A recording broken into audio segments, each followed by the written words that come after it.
தேனி மாவட்டம் ஆண்டிப்பட்டி அருகே சுப்புலாபுரம் ஊராட்சியில் நடைபெற்ற அதிமுக தேர்தல் பூத் கமிட்டி கூட்டத்தில் அக்கட்சி நிர்வாகிகள் தரக்குறைவான வார்த்தைகளால் வசைப்பாடி கொண்ட வீடியோ வெளியாக இருக்கிறது. பூத் கமிட்டி ஏஜென்ட் தொடர்பான விசாரணையின் போது ஏற்பட்ட கருத்து வேறுபாடு காரணமாக தேனி கிழக்கு மாவட்ட விவசாய அணி தலைவர் மாரியப்பனை ஆண்டிப்பட்டி மேற்கு ஒன்றிய செயலாளர் லோக்கிராஜன் மிகவும் தரக்குறைவான வார்த்தைகளால் வசைப்பாடி அடிக்க சென்றதாக கூறப்படுகிறது. இதனால் பூத் கமிட்டி கூட்டத்தில் சலசலப்பு ஏற்பட்டது.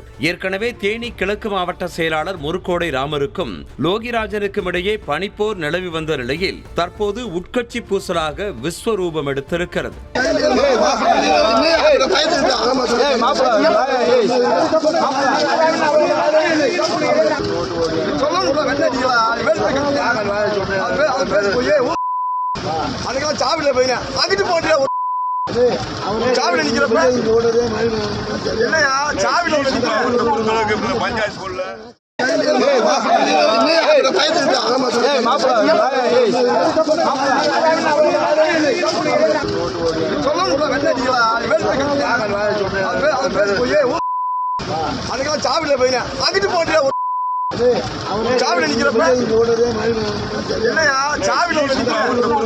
பஞ்சாயத்து